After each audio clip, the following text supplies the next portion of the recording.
I have a confession to make before we even start. Oh, When I saw the topic for today was worship, or the Arabic term ibadah, right.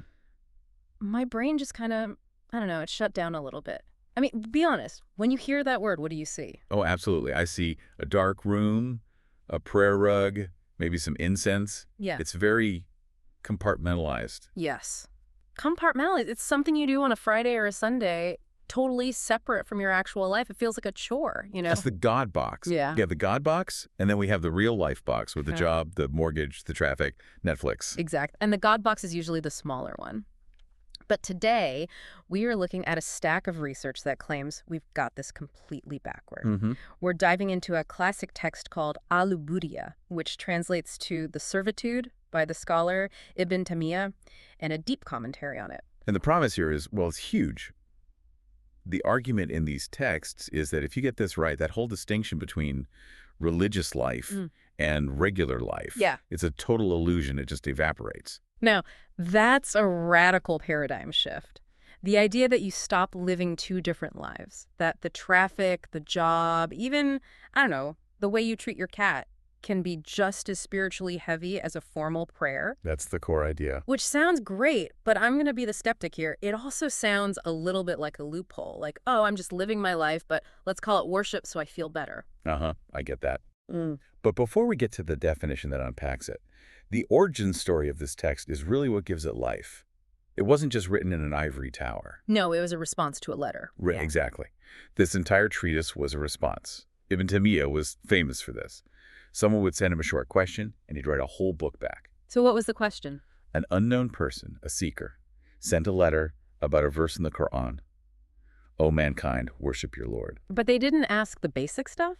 No, not at all. They didn't ask, how do I bow, or what are the rules? They asked these huge existential questions, like, is the whole of religion included in worship? And is it the highest station a human can reach? Wow, that's a meaning of life kind of question. It is. And because the question was so deep, the answer had to be just as comprehensive. So Ibn Taymiyyah starts by dropping this definition of worship that's, it's become the gold standard in Islamic theology. Okay, lay it on us. What is it? He says, worship is a comprehensive name for everything God loves and is pleased with, of sayings and actions, inward and outward. Everything God loves. So that's the metric, not what looks religious. That is the entire metric. It's not, does this look like a ritual? Is this something the Creator loves? Okay, let's stress test this. The text breaks it down into outward and inward. Outward seems like the easy stuff. Sure. And the commentary lists the obvious ones first. Prayer, zakat, which is, the required charity fasting, the Hajj pilgrimage. The pillars. The pillars, no one disputes those. But then the list just keeps going, and it veers into territory that we usually just call, I don't know, being a decent person. Yeah, I saw that. Truthful speech is listed as an act of worship. Fulfilling trusts. Honoring your parents. These just sound like social ethics. But that's the point. In this framework, ethics are worship. If you tell the truth in a difficult business deal because you know God loves truth, that is an act of worship. So keeping a promise to a friend to meet at 5 o'clock, if you do it for the right reason. You're in a state of prayer, effectively, because God loves faithfulness. There was one example in that list that really stopped me in my tracks. Let me guess. The animals. Beneficence to animals. It's explicitly categorized as ibadah. We usually think of animal welfare as activism or just being a soft-hearted person, not, worship. It connects the most mundane things to the divine. Yeah. Think about it. If you leave a bowl of water out for a stray cat on a hot day, and your intention is because you know the Creator loves mercy, That act is spiritually weighted. It's not just nice. It's a transaction. Yep. But isn't there a risk here? If everything is worship, if being nice to my cat is worship, doesn't that dilute the hard stuff? Can't I just say, well, I'm a good person, so I don't need to do the rituals? that's the trap people fall into. Yeah. But remember the definition. Everything God loves. God loves the rituals and the ethics. You can't just pick and choose. Right. And that brings us to the second part of the definition. The inward actions. This is the stuff nobody sees. Right. And arguably, it's the engine of the entire system. The text lists things like love for God, fear of God, hope in His mercy, patience, and sincerity.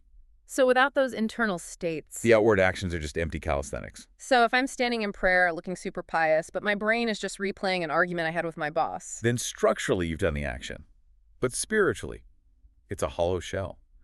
True worship is the convergence of the inward state and the outward act. Okay, this leads us to the part of the text that I found, well, most intellectually challenging. It's this philosophical deep dive into two types of servitude.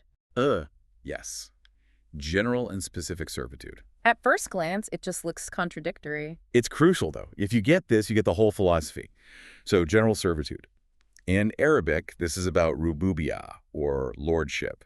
And this type it's universal. When you say universal, you mean for religious people. I mean for everyone. The Pope, the Dalai Lama, an atheist, a wicked person, a saint, even the devil himself. Hold on, how is an atheist a servant of God? They don't even believe he exists. Okay, think of it like gravity. You could say, I don't believe in gravity, but if you jump off a cliff, You're gonna fall. you are a servant to the law of gravity, whether you vote for it or not. Okay, I follow that analogy. So general servitude means being earned and subject to the laws of the Creator. We are all subject to biological laws. Did you choose to be born? Did you choose your DNA? Can you choose to stop your heart from beating right now? No, that's all on autopilot. Exactly. We are all, in this sense, mamluk-owned. We are subject to the cosmic design.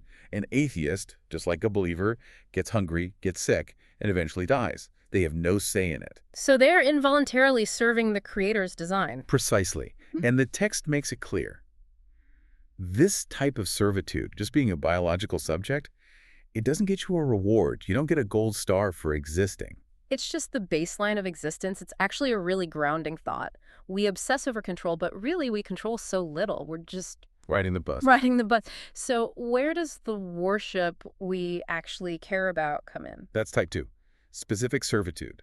This is the servitude of uluhiyyah, or divinity. This is the voluntary type. This is where choice comes in. This is for the people who agree to be servants. Yes, and the text defines this very specifically. True ibadah, the religious goal, is a combination of two things: perfect love and perfect humility. And you need both. You have to have both. If you have one without the other, it breaks. Think about it. If you obey a tyrant just because you're terrified of him, you have humility, but zero love. Is that worship? No, that's just oppression. Right. And if you love your dog, you have love. But you don't humble yourself and submit to your dog. That's affection, not worship. Exactly. To have true ibadah, you need that sweet spot.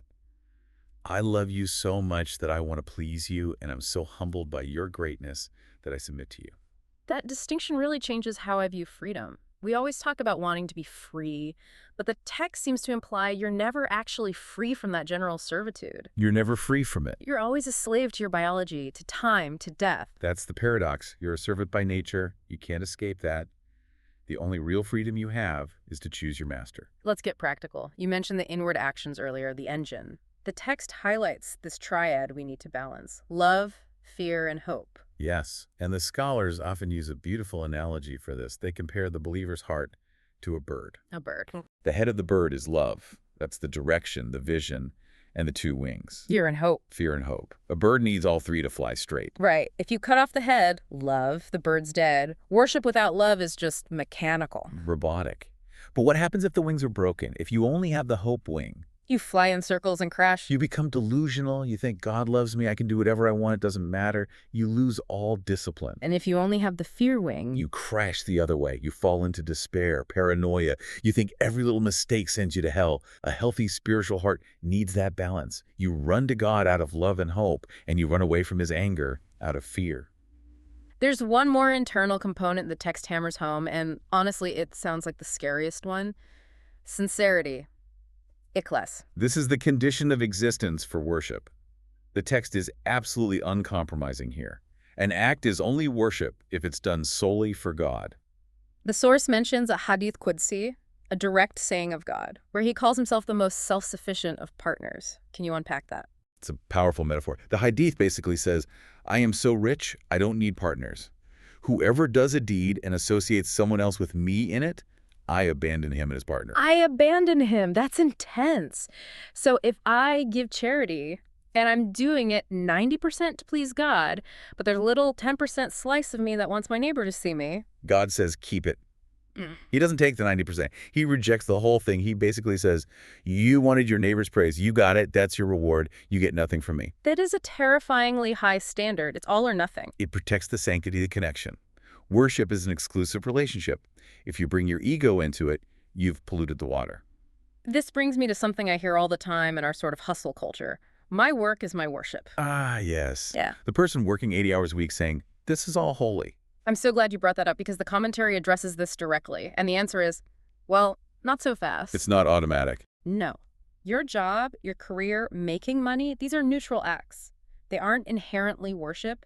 You don't get spiritual credit just for sitting in a cubicle. So how do we fix that? Because I spend a lot of time in a cubicle. You fix it with what they call the switch. And that switch is intention. Now, yeah. Okay, walk me through the switch. If you go to that meeting solely to get a promotion so you can buy a Tesla and stunt on your friends, that is just work. But if you walk into that same boring meeting with the intention, I'm doing this to earn a lawful living, to feed my family, to be a productive member of society as God commanded, then the alchemy happens. the alchemy happens. Yeah. Those 2 hours in the meeting transform into 2 hours of worship.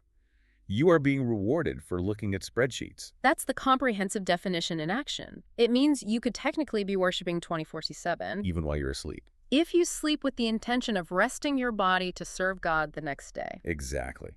It turns life from a series of obstacles into a continuous stream of opportunities. I want to wrap up with some real-world case studies the text gives, because it's easy to talk about love and hope in the abstract. But what about when life punches you in the face? Right. The text highlights patience, or saber. And it reframes patience completely. We usually think of patience as just passive waiting, like waiting for a bus. But the text categorizes it as an active, rigorous act of worship. Yeah. And there's a story in the commentary that just illustrates this perfectly. The first shock rule. Oh, this story was heavy. The one about the woman at the grave. Yes. The Prophet Muhammad passes by a woman weeping hysterically over a grave. She's lost someone and she is just losing it. A very human reaction. I'd be losing it too. Of course. And the Prophet gently tells her, fear God and be patient. But she doesn't recognize him. She's in the depths of grief. She just snaps at him. Just tells him to get lost. Go away. You haven't been afflicted with what I have. Later, someone tells her, hey, that was the messenger of God. She is mortified. She runs to his house to apologize. And his response is what's key. It's fascinating. He doesn't scold her. He teaches her a principle. He says, true patience is at the first shock. At the first shock. That's the key. Yeah. Anyone can be calm 3 days after a tragedy. We all adapt. But the worship, the high-level saber, is controlling your heart in that initial moment of impact. It's about the reflex, that split second where you want to scream, why me? But instead, you choose to say, we belong to God. That's training your spiritual reflex. The other case study is gratitude, or shukr. And again, the text takes a feeling and turns it into a job. So most people think gratitude is just saying thank God. But the text breaks it down. Gratitude is 1 part heart, 1 part tongue, and 1 part limbs. The limbs part is what caught me. How do you do gratitude with your arms and legs? The source quotes a verse about the prophet David. Work, O family of David, in gratitude. It doesn't say speak gratitude. It says work. So gratitude is an action. It's a proper use of the blessing. If God gives you wealth, gratitude is spending it on your family or the poor. If God gives you health, gratitude is using your body to help people. And the flip side. If you use the blessing to disobey the giver, like using your health to harm others, you are, by definition, ungrateful. Even if you say thank God 1,000 times a day. That's a tough standard. You can't separate the gift from how you use it. No, you can't. So we've covered a lot. We've gone from the definition of worship to the philosophy of servitude to the bird of the heart, the alchemy of intention. If we boil this all down, what's the big takeaway? I think the takeaway is liberation. Liberation. How so? If you think worship is only rituals, then 90% of your life feels like a spiritual waste of time. You're just grinding through the day, waiting to get your 5 minutes of prayer in. It's exhausting. Right. But with this comprehensive definition, that frustration just evaporates. Because the grind is the worship. If your intention is right, the traffic, the emails, the cooking, the patience with a difficult toddler, it all counts. You don't have to be 2 different people. You're one servant just walking through different field of action. It goes back to that seeker's question. Is the whole of religion included in worship? And the answer is a massive yes. It frames life not as a distraction from God, but as a continuous way to connect with him. I want to leave everyone with a final thought to chew on. We talked about how we are all involuntary servants to the laws of nature, biology, gravity, time. No choice in that at all. So, in a way, the only place where free will actually exists is in that second type of servitude, that voluntary choice to love and submit. That's the beauty of it. It means that true freedom isn't about having no master, because you're going to serve something, your appetite, your ego, your boss, the laws of physics. You're always serving something. So true freedom is the dignity of choosing the best master. Beautifully put. Are you serving something that enslaves you or serving the one who liberates you? That's a heavy question to end on. I hope this deep dive helped you see your daily routine in a completely new light. It was a pleasure. Thanks for listening to The Deep Dive. We'll catch you on the next one.